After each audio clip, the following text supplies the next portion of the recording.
Hello again, it's James from Weybridge. We're back again with another drag race. Unfortunately, I lost last time in Herbie, so Herbie isn't into the next round. So I thought bring the trusty MGA as the next competitor. I hate losing, and I think this might be the car to do it. It's got a top speed of 96 miles an hour, which is 6 miles an hour quicker than the Triumph Spitfire, and it has a 0 to 60 time of 14.2 seconds. In comparison to the Triumph Spitfire, 16 seconds. This car also has more brake horsepower. It has 80 brake horsepower in comparison to the Spitfire, which only has 63.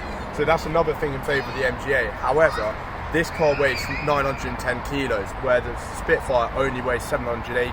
So that massive weight difference might be the difference between this short drag race, because it's such a short distance. So I'm confident, but unsure. So we'll see what happens with the MGA.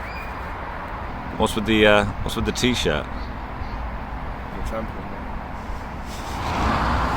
Here he comes, James in his 1959 MGA. I'm in a 1979.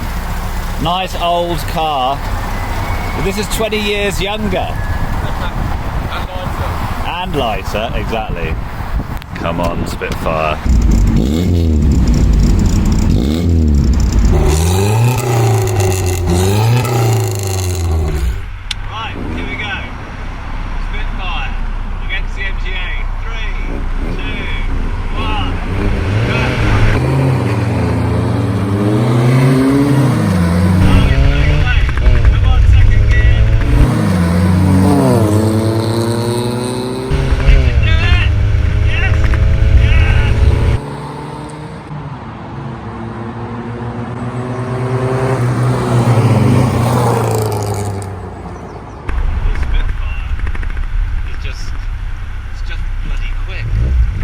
So unfortunately that looks like another loss for me. Second week on the bounce, I lose to the Spitfire. Can't say I'm a massive fan of it anymore. It's starting to really frustrate me, that car, because it's frustratingly quick.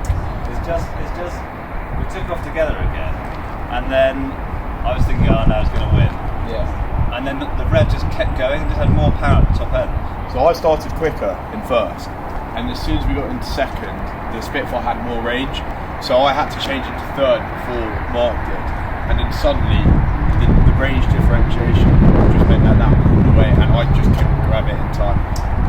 Closest race so far. It went pretty close. At first I did think, I'll never do this, and then it just happened.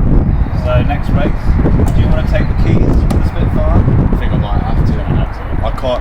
I back that car so much now that I'm going to go and take the race. Love it. On to race number 6. Race number 6.